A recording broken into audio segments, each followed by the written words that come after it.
Hello, मैं हूं चरवाक लोकायत। आज मैं सभी का स्वागत करता हूं। आज का वीडियो बड़ा ही स्पेशल वीडियो होने वाला है क्योंकि आज हम इस बात पर चर्चा करेंगे कि हिंदू धर्म में नारियों का कितना सम्मान है और ये क्या बातें कही गई है नारियों के प्रति धर्मशास्त्र में। लोग बहुत कहते हैं कि हमारे धर्म हिंदू धर्म में या ब्राह्मण धर्म में बहुत सम्मान है नारियों का। बड़े बड़े ज्ञानी निकल के आ गए, बड़े बड़े विद्वान निकल के आ गए, तरह तरह की प्रोपेगेंडा या प्रचार किया जाता है। बट आज उन्हीं के उसी शास्त्र को उठा के हम दिखाएंगे तमाम स्मृतियों से, शास्त्रों से और गीता से कि नारियों के प्रति कितना घृणास्पद विचार रखते हैं। मतलब कितना नीचे दर्जे का विचार रखता है वो ऑथर। ये आज हम देखेंगे विथ फुल रेफरेंस, और मैं डिस्क्रिप्शन में इसका लिंक भी डाल दूंगा। इन सारे रेफरेंसेस का आप लोग भी जाके चेक कर सकते हैं, वेरीफाई कर सकते हैं।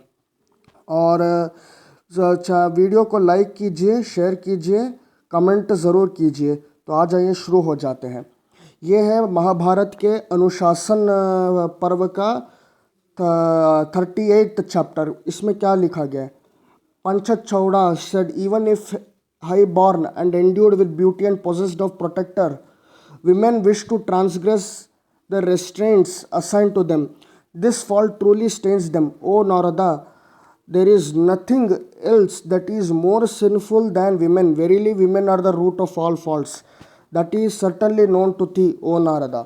तो यहाँ पे एक अप्सरा है पंचचूड़ा जो कहती है कि औरत तक के पास अगर प्रोटेक्टर भी हो, सब कुछ हो, अच्छा दिखती भी हो, तो वो दूसरे के पास जाना प्रेफर करती है। और बोल दिया कि नारी जो है वही सभी पाप का कारण है, उसी से सारे दुख और पाप निकलते हैं।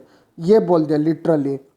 आइए नेक्स्ट देखते हैं। ये है अनुशासन पर्व के चैप्टर 43। चैप्टर 43 का क्या वर्ष ये बोल रहा है? Women, O chief of man, are fierce. They are endued with fierce prowess. They have none whom they love or like so much as that they have sexual congress with them. Women are like those Atharvan incantation that are destructive of life. Even after they have consented to live with one, they are prepared to abandon him for entertaining into engagements with others. They are never satisfied with one person of the opposite sex. O son of Pandu, men should feel no affection for them. मतलब author के कितने निचले विचार है यहाँ पे पता चलता है नारियों के प्रति। आइए देखते हैं मनुस्मृति के चैप्टर 5 का वर्स 154 क्या बोल रहा है? The good wife desirous of reaching her husband's regions should never do anything that may be disagreeable to her husband alive और डेड। मतलब मरने के बाद भी औरत को कुछ नहीं करना चाहिए। अगर औरत का पति मर भी जाए तब भी उसे सीमाओं में ही रहना चाहिए, नियमों के अंदर। मतलब ये मनुस्मृति के ऑथर का विचार है। चैप्टर 5 के 154 में ये लिखा गया है। तो अब सोचिए कितना मतलब निचले दर्जे का मान रहा है मनुस्मृति औरत को। नेक्स्ट, मनुस्मृति की चैप्टर 2 का वर्स 213 क्या बोल रहा है? It is the very nature of women to corrupt men. It is for this reason that wives are never unguarded regarding women. तो यहाँ पे लिटरली ऑथर ने बोल दिया कि ये विमेन का ही स्वभाव है, औरतों का स्वभाव है कि वो पुरुष को करप्ट कर देती है, और इसलिए जो है हमें नारियों से दूर रहना चाहिए। नहीं से बोल दिया। मतलब सारा दोष अभी तक जितने हमने श्लोक देखे हैं रेफरेंसेस, सारा दोष नारियों पे मर दिया जा रहा है और उससे नीचे दिखाने की कोशिश किया जा रहा है। यही है क्या? आगे देखते हैं हम। ये भागवत के 3rd खंड का 31st चैप्टर का 39th श्लोक। ठीक है, तो मैं इसका लिंक भी डिस्क्रिप्शन में डाल दूंगा, आप जाके इसे पढ़ सकते हैं। संस्कृत में ये श्लोक है और मैं इसका ट्रांसलेशन भी दिखा दूंगा एक्चुअली क्या किया गया है। ठीक है, वर्ड टू वर्ड मीनिंग के साथ। तो भागवत के 3rd बुक का 31st चैप्टर का 39 श्लोक, और उसका वर्ड टू वर्ड मीनिंग भी दिखाया गया और बताया गया है, एक एक संस्कृत शब्द का मीनिंग क्या है। और अगर ठीक से नहीं दिखाई देता तो वीडियो को पॉज करके भी आप लोग देख सकते हैं और पढ़ सकते हैं। जिनको लगता है कि संस्कृत का ट्रांसलेशन गलत हुआ है वो इस चीज़ को रेफ़र कर सकते हैं यहाँ पे। अब मैं दिखाता हूँ कि यहाँ पे आगे क्या है। Translation: One who aspires to reach the culmination of yoga and has realized his self by rendering service unto me should never associate with an attractive woman, for such a woman is declared in the scripture to be gateway to hell for advancing devotee. लो भैया, मतलब भक्ति अगर आप करते हैं, योग अगर करना है, तो इससे एक चीज़ साबित होता है, भक्ति और योग जो है पुरुषतांत्रिक है। ठीक है, वो विमेन को अवॉइड करने का चीज़ सिखाता है पुरुषों को। यही बातें सिखाया जा रहा है यहाँ पे।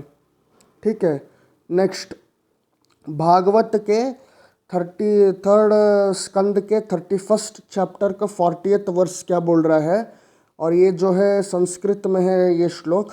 ठीक है, तो आप इसका भी लिंक मैं डिस्क्रिप्शन में डाल दूँगा, आप इसको जाके वहाँ पढ़ सकते हैं, पूरा चीज़ आप देख सकते हैं क्या कहा जा रहा है। और आगे मैं दिखाता हूँ कि यहाँ पे क्या कह रहा है। ऊपर वर्ड टू वर्ड मीनिंग दे, ट्रांसलेशन देखिए। The women created by the lord is representation of Maya and one who associates with such Maya by accepting services must certainly know that this is the way of death, just like blind well covered with grass.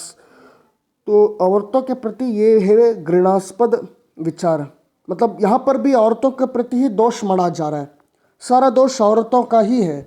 पहले श्लोक में भी हमने देखा औरतों पे ही दोष दिया जा रहा है इनडायरेक्टली, यहाँ पर भी दोष औरतों पे ही दिया जा रहा है इनडायरेक्टली। तो ये हम देख सकते देश में पुरुषतांत्रिक समाज क्यों बना है, ऐसे ही शास्त्र लिखे गए हैं श्लोकों के साथ, इसलिए पुरुषतांत्रिक समाज बना है। अब आइए भगवत गीता के चैप्टर 9 का 32 वर्ष क्या बोल रहा है। ये भी संस्कृत में पढ़ सकते पूरा श्लोक। ठीक है, यहाँ पे क्या लिखा गया है। पापयोनः स्त्रियो वैश्यस तथा शूद्रस तेपि यन्ति परम गतिम, ये कहा गया है। तो उनको पाप योनि से तुलना किया गया है, स्त्रियों वैश्य और शूद्रों को, या पाप योनि बोला गया है उनको यहाँ पे। ट्रांसलेशन देखिए। O son of Pritha, those who take shelter in me though they be of lower birth, women vaishyas and shudras can attain the supreme destination। मतलब निचले वर्ण का माना गया है नारियों को, वैश्यों को और शूद्रों को, और बोल रहे हैं अगर वो मेरी शरण में आते तब जाके उन्हें परम गति प्राप्त होगा। मतलब सवाल तो यहाँ होता है कि चलिए आप परम गति तो वो प्राप्त कर रहे हैं, लेकिन आप उन्हें निचला वर्ण का क्यों मान रहे हैं? पहले ही निचला वर्ण क्यों मान रहे हैं भाई, लोअर बर्थ क्यों मान रहे हैं? ये तो सवाल उठता है ना। नारियों को, वैश्यों को, शूद्रों को अगर गुण से सब कुछ, कर्म से सब कुछ निर्धारित है, क्यों माना जा रहा है? अब आगे देखिए। Modern scientific research proves that the women are less sexual or at the most equally sexual compare to men. So why did thinkers of this period imagine women to be horny all the time? The reason is suppression of sex, especially in men seeking liberation. It was presumed by Hindu thinkers that sex saps energy and causes attachment with women. So naturally they had to suppress normal sexual desires. Except in the stages of householder, one was not supposed to have sex at any other time in a brahmacharya, vanaprasth or sannyas ashram. Even as householder, he was supposed to have sex only for begetting children, not for pleasure. But human biology has not evolved that way. About 100 million years, 100 million sperm cells are produced by healthy adult human male body every day. Once they mature, there is an urge to release them. This is the beginning of sexual desire. The system of production of such a large number of sperms has evolved due to male competition to fertilize a female egg. During evolutionary process, the higher the number of sperms a male could deposit near a female egg, the higher was the possibility of his success in fertilizing the egg and transmitting genes to the offspring. But more sperms induced desire for more frequent sex. Hence, the powerful urge in a man to have sex most of the time. By trying to suppress this provided powerful desire, Hindu men, especially monks, became abnormally sexual and started seeing horny women everywhere. they became so excessively sexual that even on slightest stimulation that would ejaculate. This pathetic condition gets reflected in the religious texts themselves. See samples here. तो आगे मैं reference दिखाऊंगा कि ये कहाँ पे ये चीज़ें रिफ्लेक्ट होती है.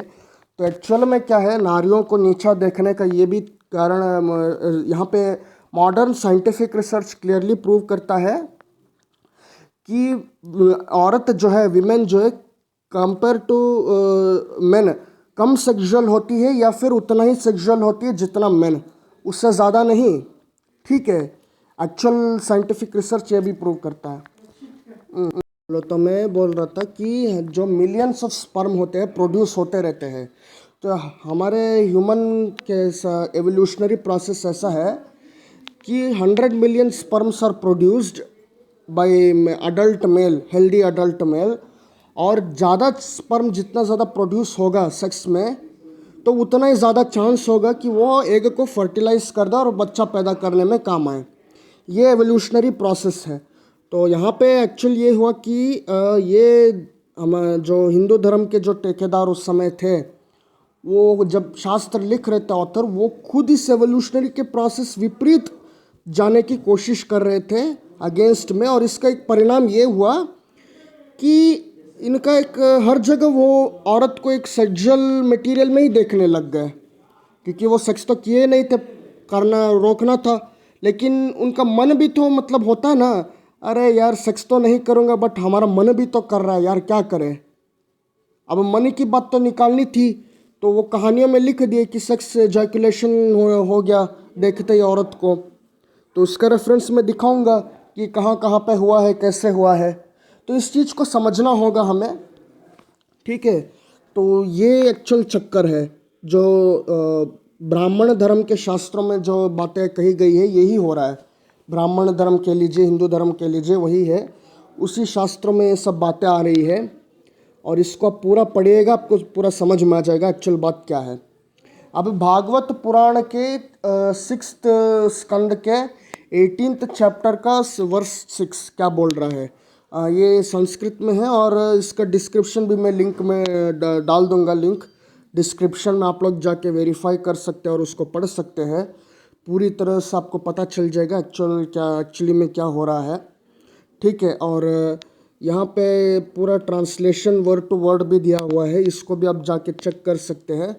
ठीक है, तो यहाँ पे देख लीजिए क्या हो रहा है, और आपको समझ में आ जाएगा कि हम क्या बताने वाले हैं इस श्लोक में.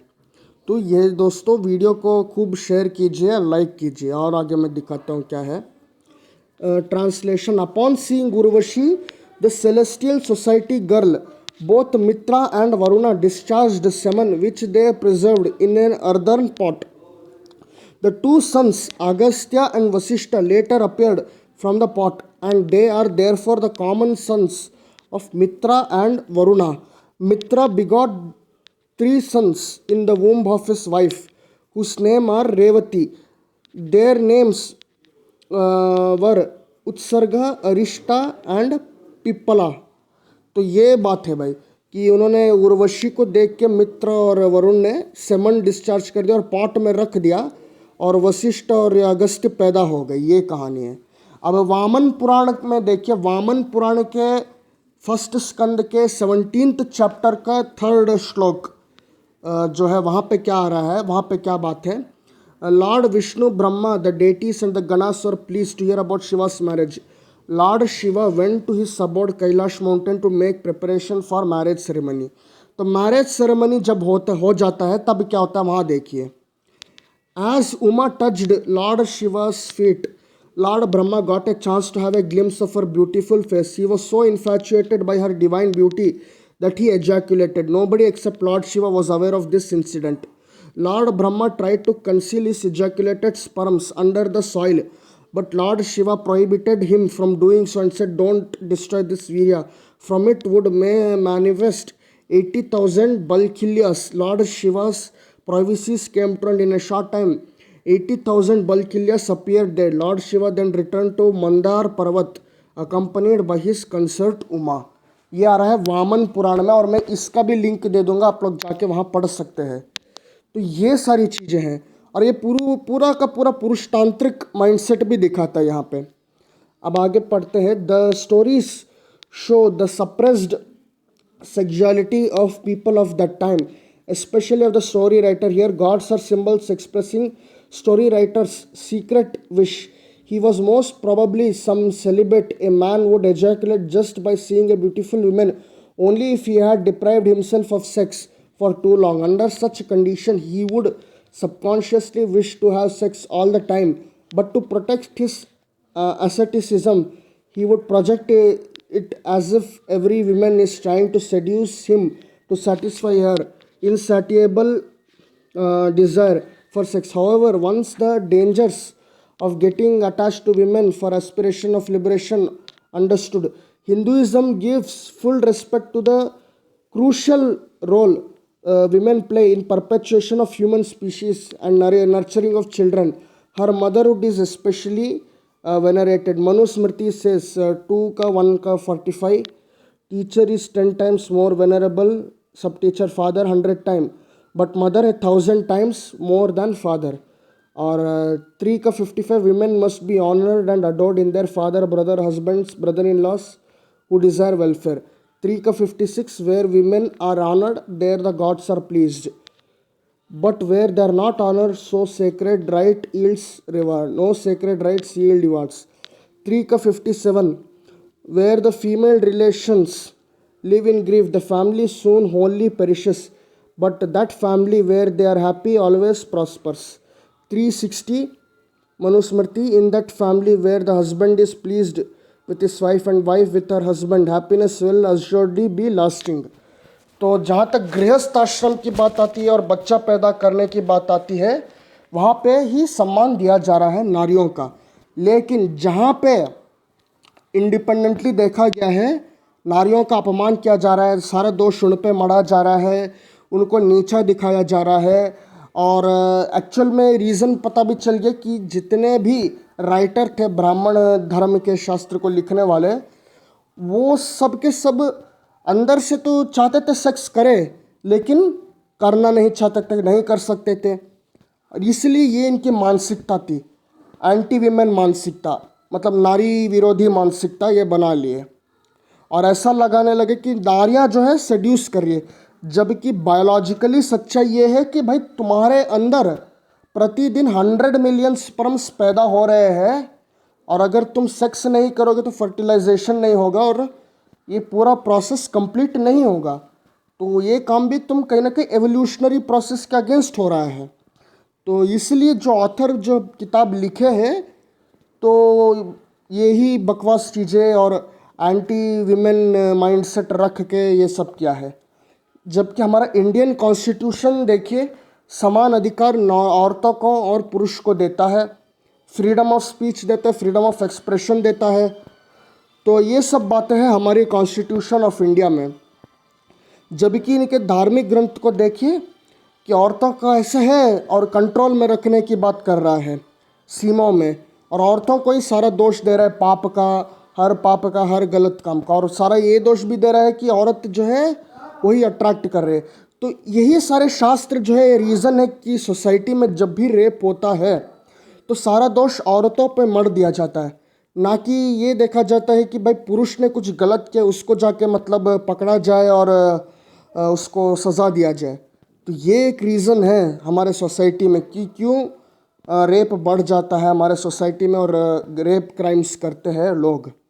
यही बहुत बड़ा रीज़न है कि औरतों को दोष दिया जाता है ज़्यादातर केसेस में, रेप केसेस में। तो ये आपको देखा होगा वीडियो, और इसी के साथ आज का वीडियो मैं एंड करता हूँ। और बहुत बहुत मैं रिक्वेस्ट करूँगा सभी से कि इस वीडियो को शेयर कीजिए और लाइक कीजिए, कमेंट भी ज़रूर करते रहिए ताकि मेरे को पता चले आपको इसका क्वालिटी कैसा लगा। ठीक है, आपका इसका वीडियो अच्छा लगा नहीं लगा, आपका क्वालिटी कैसा लगा, इसका मेरे को पता चले। और साथ ही चैनल को सब्सक्राइब कीजिए, बेल आइकन दबा लीजिए। कल मैंने लाइव किया था इस पे कि वर्णाश्रम सिस्टम और गोत्र सिस्टम कैसे इंटर रिलेटेड और दोनों को क्यों ख़त्म करना चाहिए। तो इस पे मैंने कल लाइव किया है, पूरा नियरली 2 घंटे का लाइव है। तो उस लाइव को भी ज़रूर देखिएगा और उस लाइव के वीडियो को भी शेयर कीजिए, कमेंट कीजिए वहाँ पे, ठीक है। तो मैं इसी के साथ आज का वीडियो तो एंड कर रहा हूँ। और मैं लिंक्स में डिस्क्रिप्शन में सारे रेफरेंसेस के लिंक्स भी डाल दूँगा और वो जो किताब है वो भी डाल दूँगा, how all religions are false and harmful. उस किताब का लिंक, डाउनलोड लिंक भी डाल दूँगा। बहुत बहुत